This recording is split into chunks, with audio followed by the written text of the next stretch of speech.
Well folks, SmackDown before Money in the Bank was actually a huge surprise.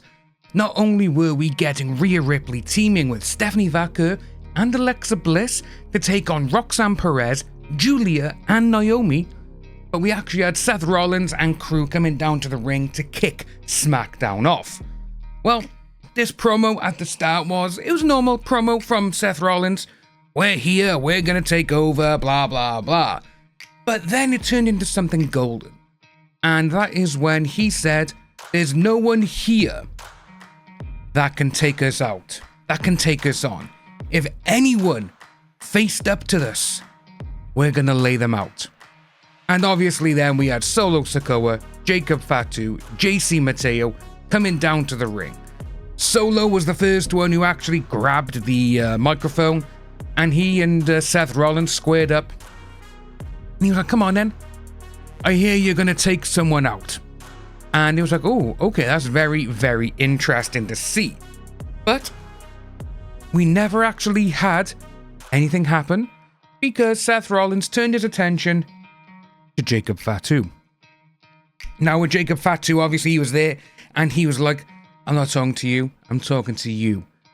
And it was like, oh, here we go. He tried turning Jacob Fatu and Solo Sikoa against each other, which was a great little bit of entertainment. And to be honest with you, this face-off amongst these 6 men and Heyman, it's got a lot of interesting potential matchups for the future. Obviously, we do actually have Seth Rollins and Solo Sikoa in the Money in the Bank tonight. And it wouldn't surprise me if Roman Reigns turns up and takes out Seth or takes out Solo or even takes out both. Who knows? He may even win Money in the Bank. Nobody knows. He could do a Brock Lesnar.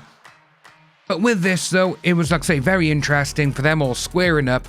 Seth basically went to Breaker. No, come on, let's leave him be.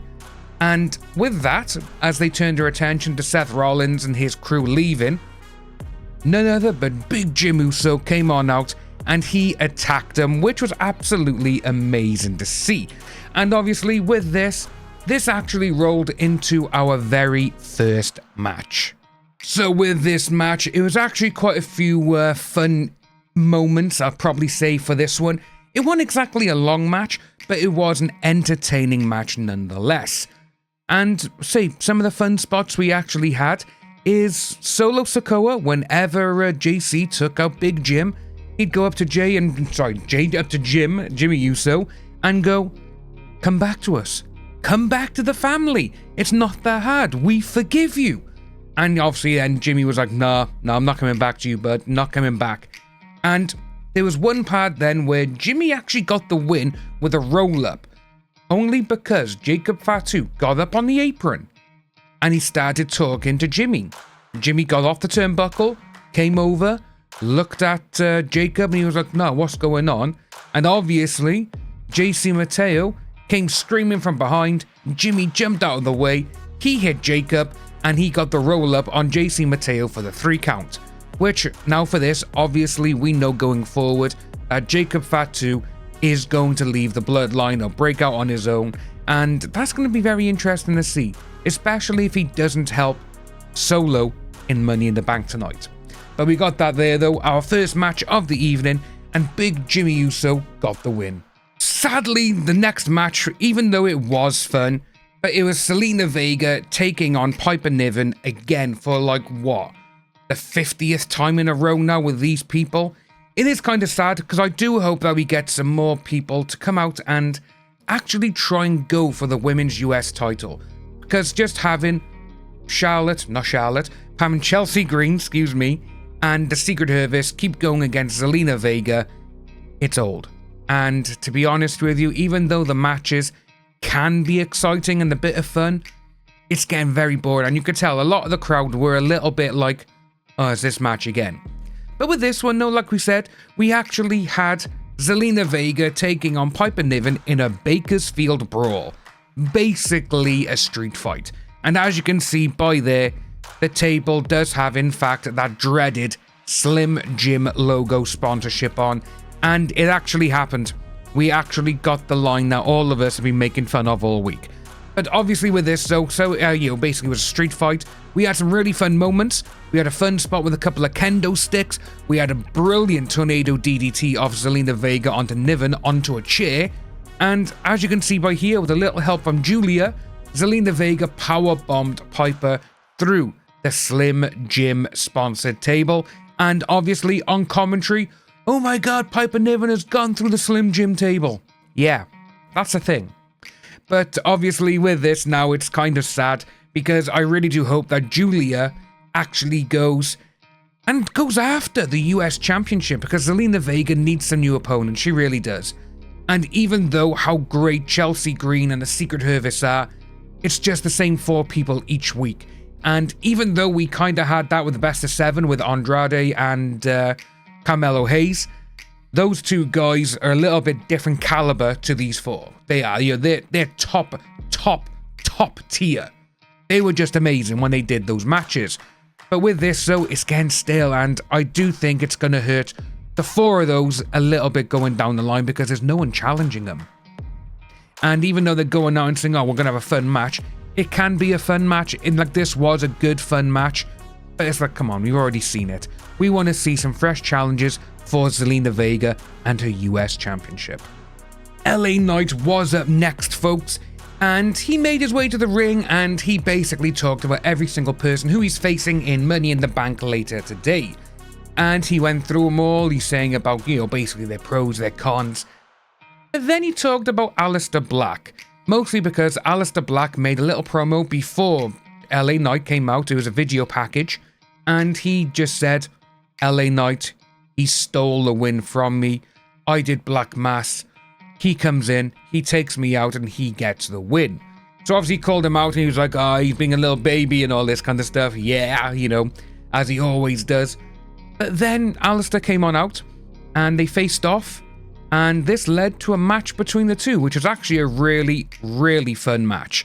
And the way the match was, it made them both look very, very strong.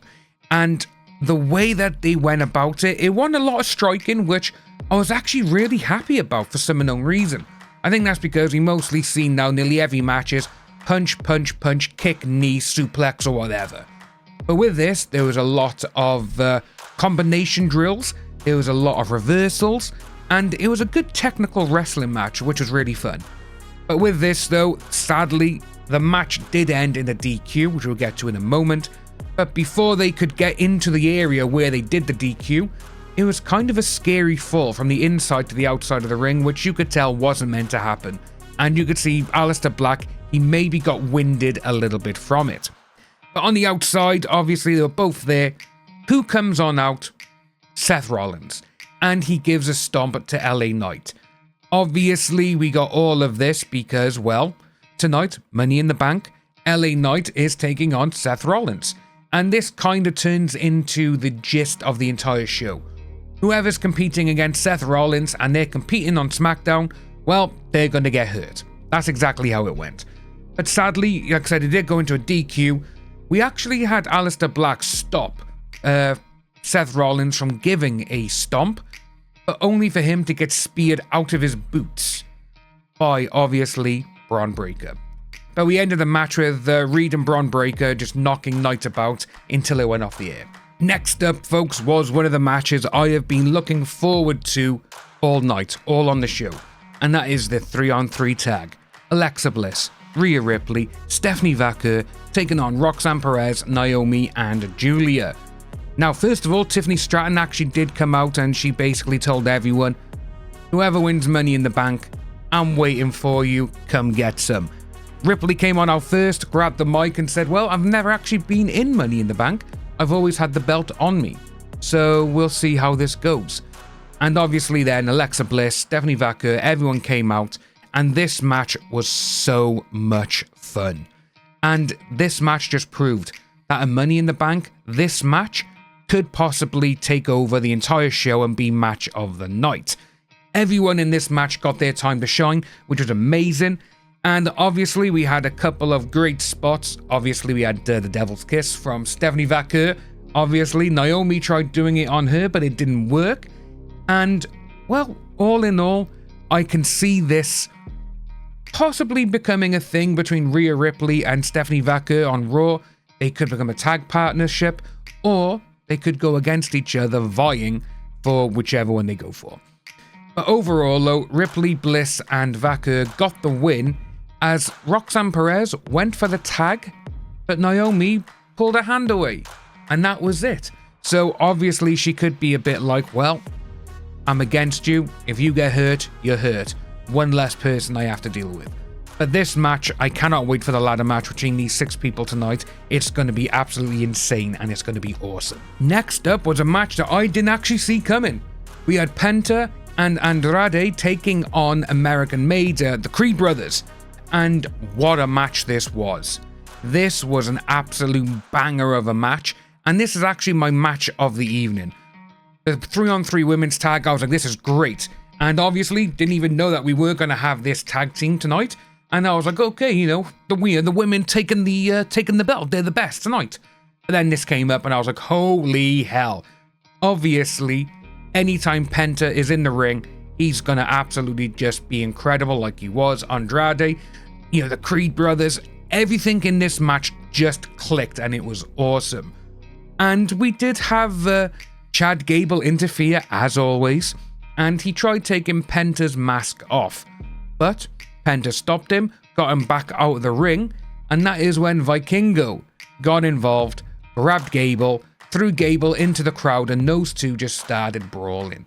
And Penta got the win with the Mexican Brainbuster, and holy hell did it look great. So obviously, with this now, everything was going on, and as we've already seen earlier in the night, as Penta and Andrade were celebrating, Seth Rollins and his crew came on out, and they just literally beat Penta and Andrade to a pulp. Obviously, taking those two out. In total, they've taken 3 people out of Money in the Bank, so Seth can be a bit more like, this is me now, I can do it. And take out 3, I've only got to worry about 2. Which, it wouldn't surprise me if we see Bronson Reed and Braun Breaker taking a few people out in the Money in the Bank, but they could actually get themselves taken out if Roman Reigns returns. We'll just have to wait and see. Now for the Go Home segment before Money in the Bank. We had Cody Rhodes first come out when Seth Rollins had just destroyed Penta and Andrade, and there was nothing going on, and obviously Seth and his crew just moved back casually to the backstage area. Jay came through the crowd, obviously eating his way down. They got in the ring and they just started talking about Money in the Bank and how the tag match between these two against John Cena and Logan Paul, well, it's not for the championships, and it's all personal, and they're going to try and do their best to take out Logan Paul and John Cena. Cena's music hit, Cena came on out, and obviously he was doing as usual, you know, cut the music, told the ring announcer to announce the greatest of all time. That all came about. As Cody was on the microphone, as Cena was raising the belt, Logan Paul interfered from behind, snuck in, and he actually took out Jey Uso with a punch. But as you can see, Rhodes tried getting him in for the move, but then we had John Cena hit him with the belt, and that was really it. After this, they said a few words like, you know, this is the future, Logan Paul is the future champion, I'm the last great champion, and you all just hypocrites and you don't deserve it. We did actually have the crowd chanting, "We want truth, we want truth," which naturally made John Cena look at the crowd and say, "You can't handle the truth," which is absolutely amazing. And to be honest with you, I really wish R-Truth could have just showed up out of the crowd or something, whatever. But as you can see, he did hit him with the belt. Then they did their finishers again on each person, and as SmackDown went off the air, they just stood tall with the belts. Overall, it was actually a very good SmackDown, and for a 3-hour show, it actually flew by. I was really quite surprised. But I think that's because of the amount of talent they had, and just the people who were actually wrestling on the show. But with this though, for myself, again, it's Money in the Bank tonight, and Triple A's World Collide, so they were gonna just promote the hell out of that. Right guys, we're gonna do this, make sure you're watching. And for me, SmackDown was a very, very good, solid 8.2 out of 10. We do have Worlds Collide, not When Worlds Collide, tonight, this afternoon for people in America, and I will more than likely be doing a watch-along. I will leave the link below if you want to come over and watch. Obviously, sadly, I won't be showing it, but I will be having it on my separate screen and we can talk and interact and go about things there. So guys, like and subscribe, and I'll see you shortly.